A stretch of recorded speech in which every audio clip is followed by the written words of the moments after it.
Hello, everyone. Well, today is January 13th, 2018, and I'm going to be sharing with you something that's really exciting for me. It came kind of out of the blue to my conscious mind, something that the Thothic being sort of handed me on a silver platter, or perhaps I should say an emerald platter. For those of you familiar with the Elixis Mundi Light program of the Osiris Arising Project, this is what this is all about. We're going back to Elixis Mundi. And we're going to be talking about the creation of a CHRISTOSAPHORA elixir. But first, we need to understand a little bit more about Elixis Mundi, or at least review it. Now, I know I'm not going to go through details on this because a lot of you are really already familiar with it.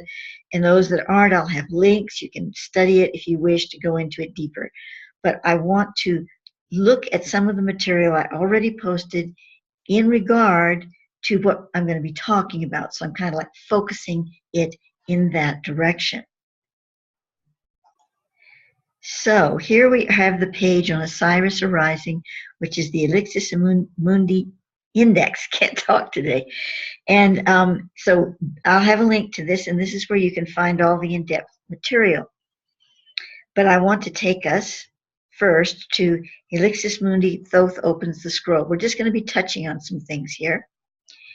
And because this gives the basic understanding. Thoth opens the scroll, as he would say, to a deeper understanding of the whole Elixis Mundi Light program. The meaning of the name Elixis is elixir and Mundi is world, thus elixir of the world. However, Thoth offers more to these words. An elixir is a potion that is transformational in some way, and in the more recent past was applied to alchemy. Thoth's meaning would be an elemental quickening, becoming a liquid vapor of solvency. So what does that mean? It is an arising, a lifting of the supernal from within the elements to combine with the essence of the sublime, and thus be transformed into light supernal. The components of the Elixis Mundi Light program thus far revealed to me are, and I have the Areopax Isis dynamic, the core component to the activational process, the Dweller Crystal Skulls, anchors and light code libraries for the program, the elixir, a monoatomic essence which will arise from within the physical body. This essence will not be transforming to that body. To what I'm sorry, I read that wrong. This Elixis, let me start over. This essence will not only be transforming to that body. To what degree would depend on several factors, among them being the individual personal attunement to the processes and the group attunement. Also, this elixir factor will create a powerful monoatomic transmission into the earth itself through the portals or sacred sites where the processes with the Areopax are initiated. Now this right here is what we're really going to focus on, because now Thoth is giving me the ingredients and the go-ahead to create a true elixir, physical elixir, not to be drunk, but to be applied and to be held in the bottle, that type of thing. However, this elixir, as I'm going to get into a little bit more in a minute, is what he's calling the Queen Mother elixir that I will be making. Now, I'm not going to be selling elixirs, and I'm not going to be packaging little bottles and sending it out all over the place, although there may be some exceptions to that.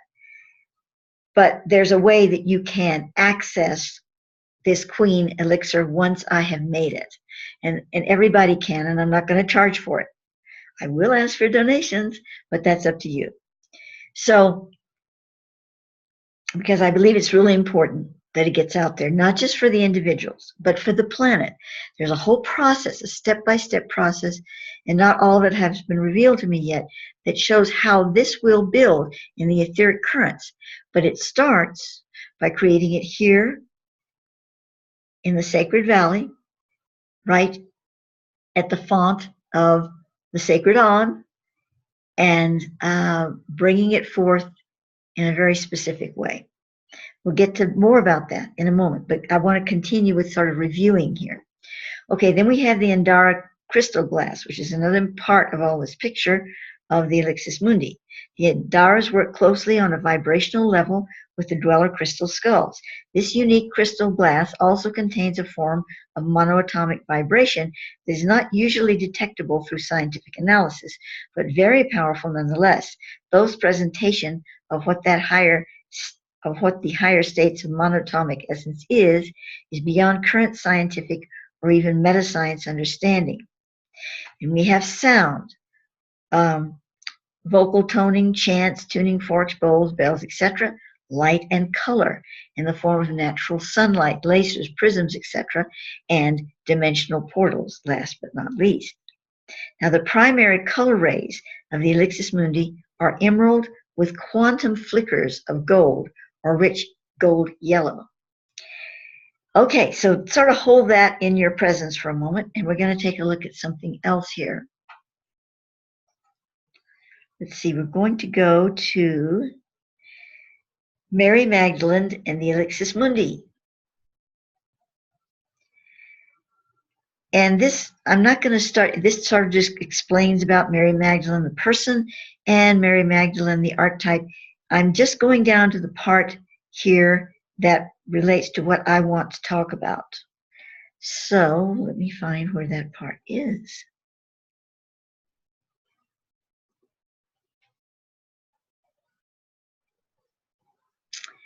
Yes, I'm still looking for it. I might have to, I guess I'm going to have to read all this last part about the Mary Magdalene living archetype. Thoth differentiates between regular archetypes and living archetypes. The latter are archetypes which carry such a powerful charge within the spiritual psyche that they literally are alive with responsive dimension and scope and truly embody the light quantum of that which their image represents. For instance, Thoth is also a living archetype, as is Jesus Christ. A white dove is a living archetype, as is a Christian cross or Star of David. Mickey Mouse is not. Sorry, Mickey. Note, living archetypes do not have to have once been or still alive in the flesh. They are spiritually enlivened through the thought and emotion of the individual who summons them. Well, obviously, Jesus and Mary were once alive, as Osiris and Isis and so and so. But you know, white dove is not a symbol, is an archetype of a living presence of the Christos, and not a dove flying out through the window, although that dove could be a messenger for that. Okay, so thus whenever we call upon Mary Magdalene, we are drawing from her living archetype, which in the case of a once living being is divining her soul. In such instances, one can truly embody the living archetype, the ordinance of that soul identified with the archetype. They are not incarnating the soul of the archetype, but they are receiving the shiny mantle of spiritual inheritance from it. This mantle may abide with them for a short period of time, many years, or for the rest of their life.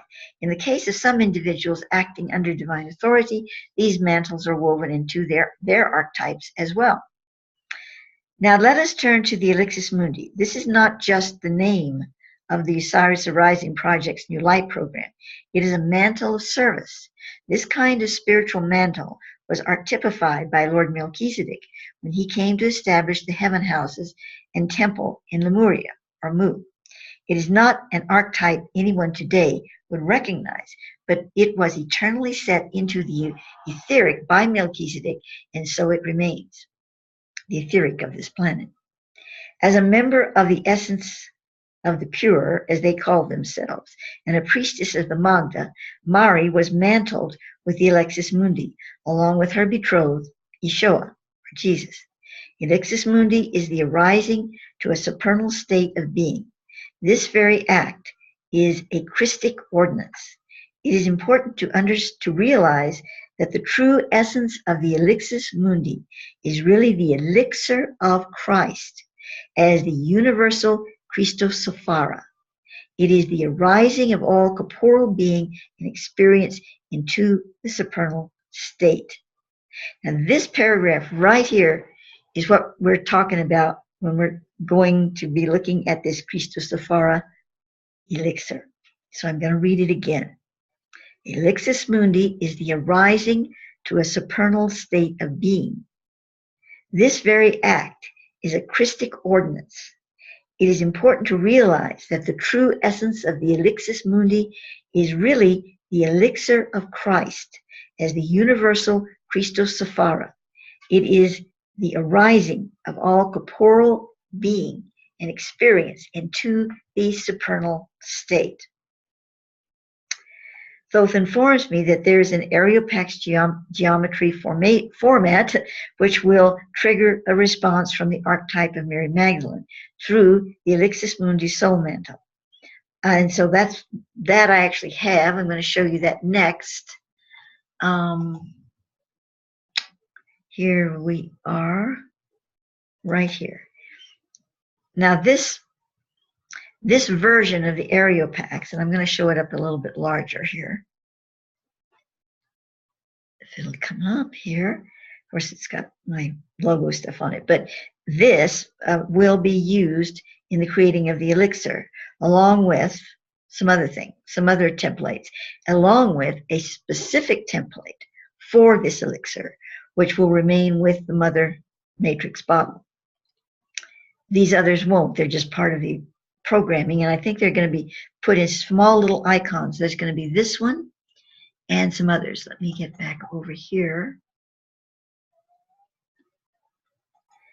We're also going to be using, just to program the original, what he's calling Queen Mother elixir, because there's going to be other mothers under it.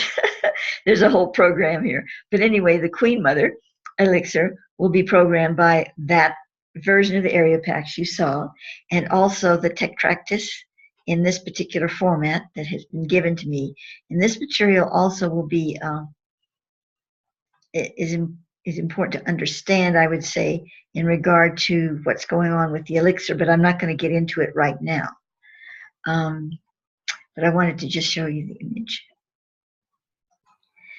So now let us talk about the CHRISTOSAPHORA elixir.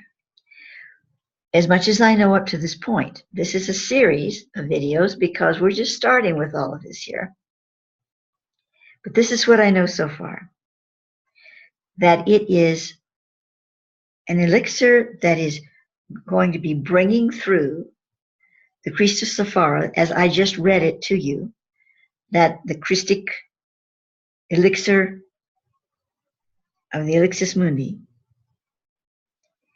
And it's coming through a Queen Mother matrix that I'm creating here with, where the crystal skull altar is and all of the sacred things. And now I have a very special altar for that I'm going to be showing you in a moment. And this elixir is not only for individuals, and it certainly is for individuals, but it is for the planet. So as I create it here, and I keep it here, this Queen Mother elixir, and it's right, it's sitting here right at the font of the, well, it's in the crown chakra of the Ascension Temple, but it's also at the font of the sacred on, or ark, here in its thresholding chamber in Crest in the Stone, the mountain of Crest in the Stone, or Challenger Peak, as it is also named. And so that Mother elixir will be created first. And what's going to be in it? Well, it's not going to be for internal consumption. I stress that. No internal consumption for this. It is simply for anointing, not only yourself, but objects. And there's ways to literally anoint a whole area, and that will be given to me how to do that. It is also, put into the whole spectrum of the planetary experience. So there's different functions it will perform, even without it leaving, or any of it leaving the altar here.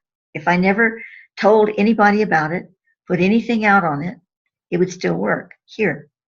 But it works better if others are involved. And of course, then they also get to benefit more personally in a way.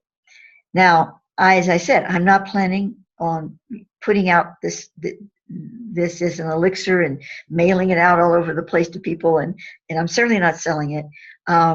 So I'm working with those and trying to understand how we can do this. One of the ways is that I'm going to be creating, through those guidance, a specific geometric medallion, mandala, whatever you want to call it, because I don't know what it's going to be yet, but something that is specifically for this CHRISTOSAPHORA elixir. Is for not only working with charging the bottle, but the bottle is going to be of the Queen Mother elixir, but it's going to have a lot of other things working to charge it as well. But this geometric I will be giving out for people once the elixir is created. Once the elixir is created, then the geometric will be charged with it. It charges the elixir charges it. It's kind of a two-way street. So when you receive the, I'm going to call it the mandala for now, this diagram, this image, it will be after the elixir has already become an imposing energy field here. So if you were just working with the template, you would be working with the Queen Mother elixir here. But there's more we can do. One of the things that can be done is for you to create a second level mother matrix of your own. We're going to get into how that could be possible in another video, because a lot of the details are not here for me yet, as I said.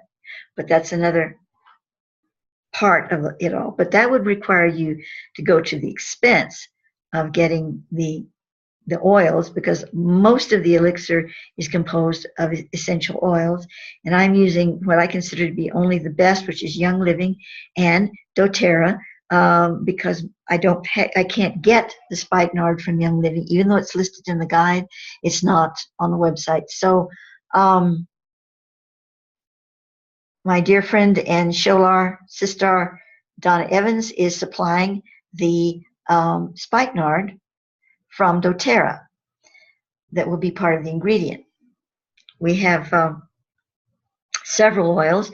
We have lavender, white lotus, spikenard, and some others present in this mixture. But also going into it will be, in the physical into it, will be the Prima Matra black powder and the Prima Matra gold pearl, or pearl gold. I don't know which, either way is fine. And which these powders are from the same land that Lady Nellie found the Andara crystal glass, and they are also imbued with the same qualities. They're actually even more potent in some ways if you're talking about making elixirs and things of that nature. So that will be within it as well. And of course, we will be using blessed water, sacred water, and the water I'm going to be using came from my dear sister, Unity Grace. She brought me last year some water that she had combined of sacred waters, where she'd gone all over the world. And so I have these, not just one water, it's a combination of sacred waters from all these places. So that's the water I will be using. And then on the altar, there are other things that will be interactive with it. Now I'm going to show you the altar as I have it now, this special CHRISTOSAPHORA altar. Let me see, where are the pictures? Here they are. Now this is the altar as it is now. I ordered this beautiful statue. Actually, I got it off of Amazon.com. And it's not, it's not true marble or anything, but look at it, it's very quality. And when you see it in person, it's even more beautiful. It doesn't look cheap in the least, although it wasn't that expensive. In any case, I want to discuss the altar itself, because the dynamic is sitting up here. But this is the whole picture as you see it. And then we're going to go to the next shot. And here's a larger picture. You can see it all, but we're going to go to details. So here we are. Here we see the closer image of the top. And now, down here, below, we have The crystal skull in here is the one that is, this is not a hosting skull. It never has been. It was used as part of the triad, of star triad, that needed to maintain a certain charge for a while. When that charge was no longer needed, the 3 skulls were free to be other things. One of them became a hosting skull. One of them is not anything yet. And this one here, which is made of a, it's a manufactured crystal, but it is a crystal. It's grown. In other words, the crystal is grown, is created, in a laboratory. But Thoth really likes this kind of crystal, nonetheless, and I can't think of the name of it right now. But you really can't tell in the picture so much, but it is a green. It's not the exact green of the elixir, which the exact green of the elixir needs to be, oops, let me get this back here so you can see it. This, like you see in this jar, I found this on the web, but this is the exact color, which is still sort of in this background here of the star seed too. However, it's still green. I don't know if that's part of the reason why it was used. I think so. And when you hold it up to the light, it's really quite beautiful and closer to the color here. Then we have, inside here, we have, even though I'm putting them inside the elixir, they're also the actual vials of black and pearl gold are in here. Then we have also two andaras here that you can't see really well. One is green and the other is gold. Then on the sides we have a geode that was split in half that comes from the Sinai Desert. I bought it at Mount Sinai when I was there, but I can't say that it actually was mined on the mountain, but definitely comes, according to what they say, comes from the Sinai region, and I believe that certainly it does. It has a very high vibration. It's been with me all these years, since 1997, and on the altars, and is very part of the sacred process. And this little device in front is a charging device. It's very tectonic, that's not the word. You know what I'm trying to say, tectonic. Like the tachyon tonic. There we go. The tachyon energy. So that's the whole presence there. Now, when I actually charge the elixir, which is going on this altar, I have another really large piece that is amazing, and I will use that to charge it initially. But that I'm keeping with me because I use it for my own physical healing and protection at the computer and everything. So I'll charge it in the elixir initially on it, but this one will maintain the frequency because it's pretty powerful too. So we go to the next scene, a more close-up of Yeshua, what he's holding here. The big sphere is a selenite, and it was given to me by Leah, I believe her name is, the lady that was so involved with the huge selenite crystal mine in Mexico that's sealed up now, but she's been inside it. Now, this particular piece did not come from that mine, but it's a very powerful piece of selenite, and it was given to me by her. The little quartz egg, the clear quartz egg on the left-hand side that Yeshua's holding, that comes from India. I believe my dear friend Dolores, or her name is now Estrella, brought that back to me on her journey, but I'm not sure. Someone sent it to me. And so it does come from India, and it is a, oh my goodness, I can't believe the word, a navel stone from India. So then we have in his other hand, we have a white feather from one of my doves that I had when I was in Crestone before. And this is a white dove feather.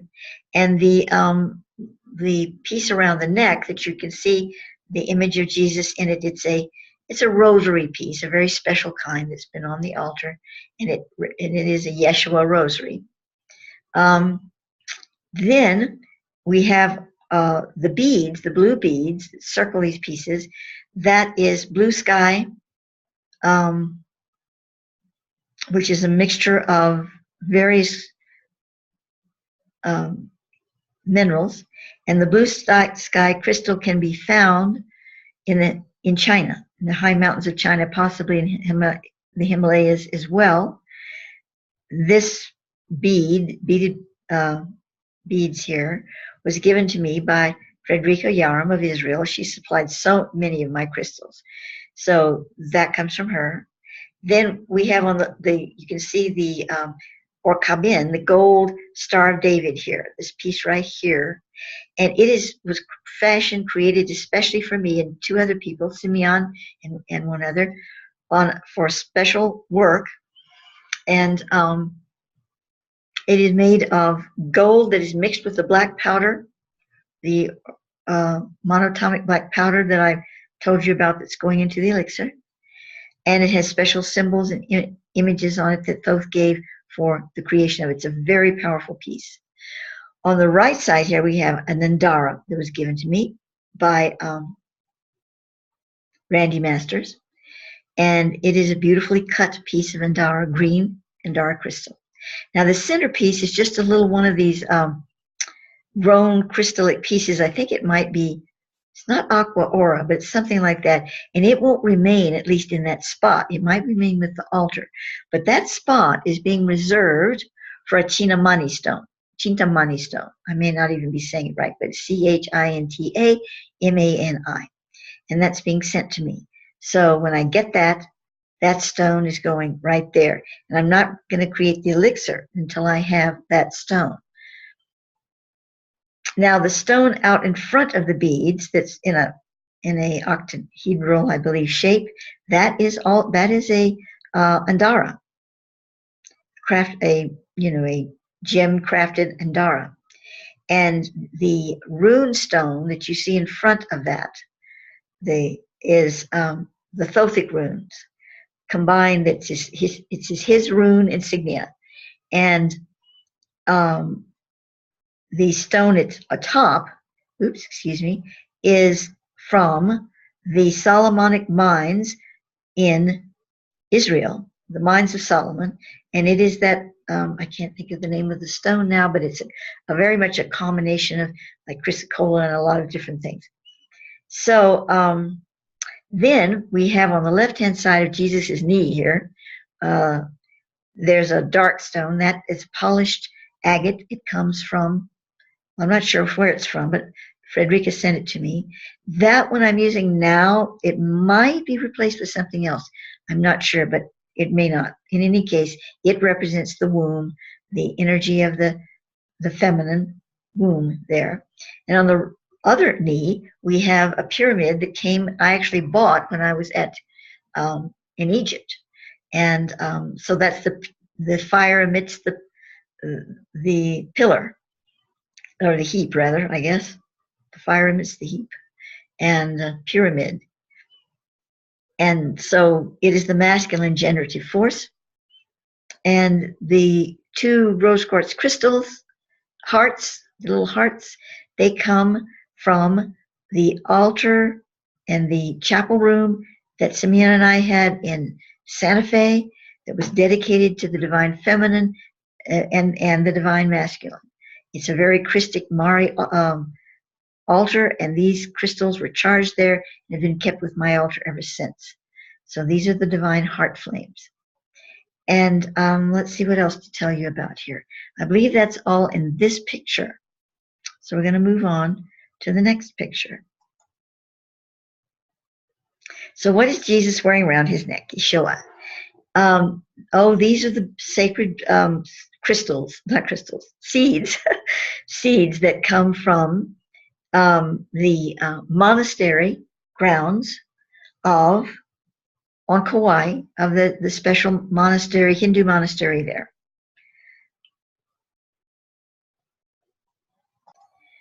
Well, I was trying to remember or find the name of the seeds, but I can't. But it's made from, the seeds come from these trees right here. This is on the grounds of the Hindu temple on Kauai, where I've been many, many times when I lived there on Kauai.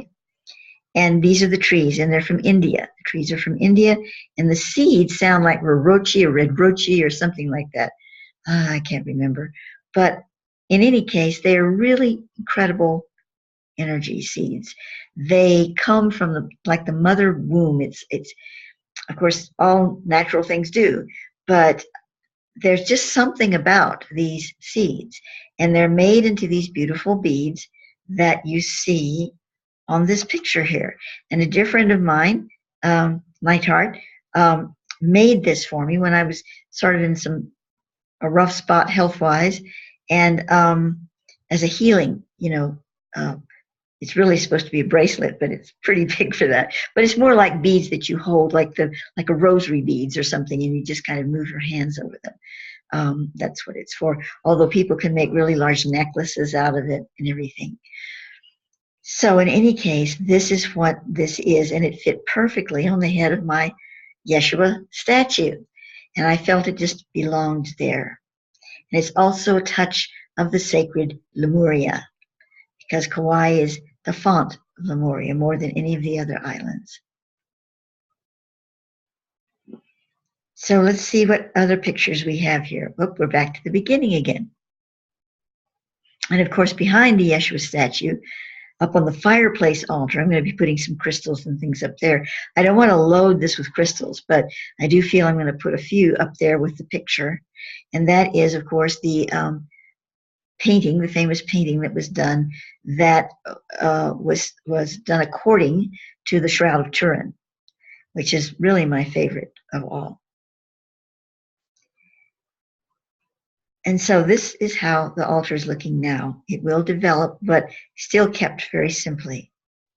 And when the elixir arrives, let's see, where's one other picture? It's going to go up, no, not yet.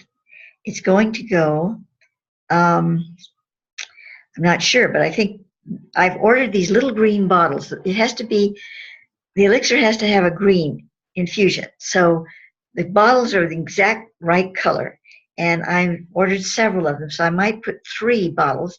The mother matrix might be developed into 3 bottles here. And I'm not sure the positioning, but they will be positioned around the Yeshua in some way, with the 3 elixir bottles.